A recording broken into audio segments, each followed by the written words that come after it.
Hello, my friends. My name is Karen MacKenzie. I'm a Cree Métis woman.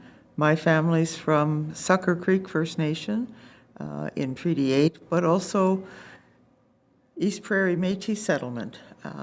And there comes a long story, and from the Métis side of my family, we can trace our roots right back to the Red River Colony, and through that Red River Colony to fight against Canada in the Red River in the resistance that ended unfortunately at the Battle of Batoche, and movement westwards. So what's really important in the stories that we tell is to have pride in who we are and pride in the accomplishments of the Métis people, because for many, so long it's been hidden away, and we were taught to be ashamed of who we are, that we were not part of any government program other than to get out of the way of settlers when they were pushing west, because our farms and our gardens and our families and where we lived didn't matter,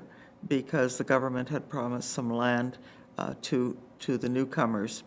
And of course, like all Indigenous peoples, we were welcoming our new neighbors and newcomers and helping them to survive on this land. But the plan was very different, so we got pushed and pushed away. But in that being moved and, starting again, we built this great resilience, and we built this great pride in who we are, that no matter what happened, we would always rise up, we would always be strong. And what's really important when I sit here with the Council of Elders for Edmonton Catholic Schools is to remind our teachers, our administrators, particularly our students and our staff and their families, that Edmonton Catholic Schools wouldn't exist if it weren't for the Métis people. So when Manitoba entered Confederation, it entered under the guidance and the leadership of Louis Riel, who was he was the elected head of the Métis Federation at the time of the Red River Colony. And bringing Manitoba into Confederation, there were certain requirements, and amongst those requirements were language and religion. And so throughout the prairie provinces, the Catholic school boards, the Catholic faith has been, I'm going to say, stewarded by the Métis people. And again, so think about why we're here, why you have the jobs that you have, and it's because of that resilience.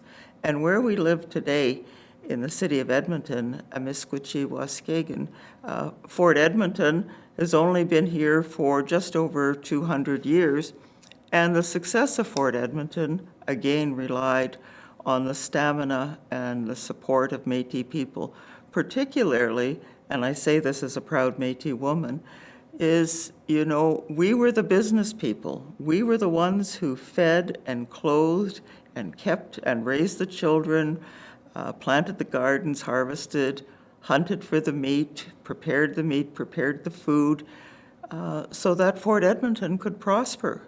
Because, when we're doing trading with many of the First Nations people, other Métis people who are bringing their furs in for trade, they want to do trade with people they know, and it was often the Métis women. So again, we have stories about the chief factor and all of those people that were the founders of Edmonton. But again, we know it's the women and the Métis women and other First Nations women and our Métis men and First Nations men who really were the foundation of this city. And so it's important when we're in school and learning about the true stories, we recognize those contributions that are here. And, we look at things like, our teachings.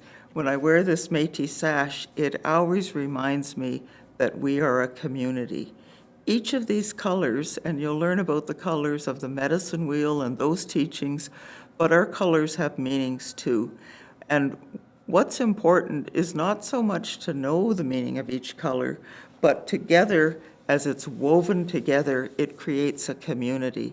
So you can't take one color out and examine it. Let's say we took the color green out, and we say that's education. And we examine education, and we decide what we need to do to make it better. There's no way you can push it back into this sash. So when we talk about the teachings of this sash, we're so intertwined that it is much more beautiful, and it has a purpose to it, and we do it together, not just separately. So we move away from that approach of I'm the boss or this person in charge of whatever.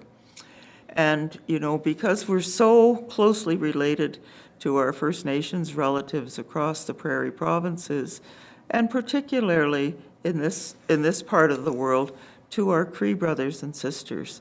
And, we were given a name from the French language, Métis, which means mixed or mixed blood.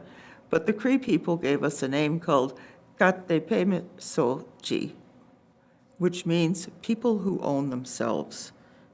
And I always like to say for our children, it means you're not the boss of me.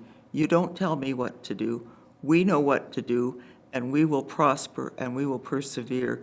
So we see our Métis people in so many areas of education, in business, in justice, in areas like the military, policing, and it just goes on and on. So we are leaders.